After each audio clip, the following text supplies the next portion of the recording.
Eurosceptics have always been around. In the 1960s, they were there. In the 1970s, when Britain voted to join, it was an overwhelming majority under Edward Heath, the Prime Minister. But nevertheless, there were some, particularly on the left, who were very suspicious about the European Union, and of course within the Conservative Party. And that group, who were always there for Margaret Thatcher and made life hell for her successor, John Major, basically has always been the awkward squad. You can think of them in American terms rather like the Freedom Caucus or the Tea Party movement. They were a party within a party. And on certain issues, they certainly voted mainstream conservative, but on many other issues, whenever it came to Europe, they became particularly obstreperous in terms of backbenchers not going along with the government, especially when the Conservative majority reduced, and so their power as backbenchers, not in government, really increased. And then there was also other forces. There were other parties, of course, on the agenda. And in particular, we had UKIP, UK Independence Party, under Nigel Farage, which eventually became the Brexit Party. It has always been a very small party. It's always been particularly unsuccessful in general elections, never getting elected members except for one who switched party. But in European elections, it did well. And it did well because European elections are very much about protest voting. And that was a chance to focus on the EU. And on that particular issue, all of those who were against the EU would vote in protest for UKIP and then the Brexit Party, who managed to get up to 27% of the vote in those elections and entered the European Parliament and represented their perspective from that position.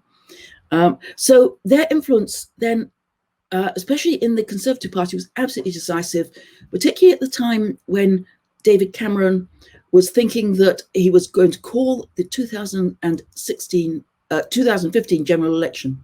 He knew that this party had done well in the European elections, and he wanted essentially to steal their clothes. In other words, to take their policies, or at least some of their scepticism, and reduce the fractions and the infighting in the Tory party. So he promised that he would, if he got back into government and the party was elected again, he'd hold a referendum. And the referendum would be yay or nay, should we stay, should we leave? At the time, he was very confident, overconfident, that Britain would overwhelmingly say, we'll stay. After all, Britain had been a member for 40 years. There was no, there was a thought that nobody would want to disrupt our relationships so much. And he was also not even sure that he was going to get elected, but he thought he would increase Conservative support and thereby reduce support for the UKIP party. Well, he did reduce support for UKIP and he got elected, but then he implemented the policy, the referendum. And again, that was it's a bit like dominoes. They all fell in the particular direction. If it hadn't been 2016 in June, it's again unlikely that the referendum would have turned out the way it did.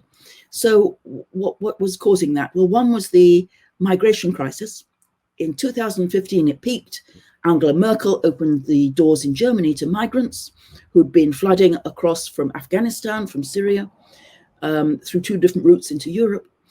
And so that increased anti-immigrant sentiment throughout Europe, particularly the scenes, because it was highly chaotic and major human rights abuses, but also real problems in accommodating such a large number of migrants suddenly. So that was going on at the time of the run-up to the referendum. In addition, Europe itself was having a number of different policy problems. Remember, we had the economic recession of 2008. Essentially, the economy was coming out of that by 2016, but it was lagging in certain areas, particularly in Greece. There'd been real problems in the Eurozone, in Spain, high levels of unemployment, difficulties in Italy, difficulties in many of the southern European countries. So again, that was a negative image of Europe. And then as well as the migrant crisis and as well as the performance of the European Union, there was also essentially this complacency, this sense that, well, Britain would not actually vote such revolutionary change as to leave. Who could imagine it? And so what happened often was that particular groups who were in favour of staying, particularly young people, didn't turn out. They didn't vote. Referendums always have lower election turnout than general elections. And many people just thought, well, I'll vote protest because it won't happen. even though the polls were very, very close, they were basically neck and neck, and some of them gave the Leave vote the edge.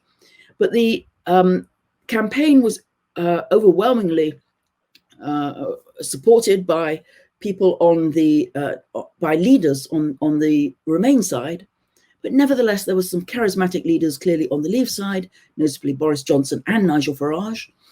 And because of this conflux of three different things happening at that time, that was why Britain essentially voted and just tipped. Remember, it was 48 to 52, a very close result, 52% to Leave, 48% to Remain. So it could have gone the other way. Differences of turnout, differences a year later, or even a year before, might well have changed the dynamics of the debate in Britain. But that particular timing, and then after the election, immediately David Cameron stood down. Again, he didn't have to. He could have said, okay, we'll continue to debate this. We'll find out what we can do. We can reform the EU further. He stood down immediately, and Theresa May came in. And she was always somewhat suspect because she'd been actually voting on the Remain side.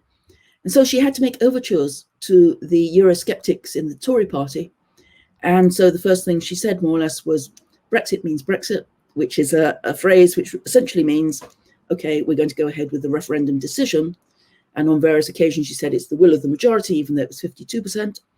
And even though during the next few years, public opinion actually tipped away from Leave and towards Remain, nevertheless, the Tory party went ahead with the negotiations.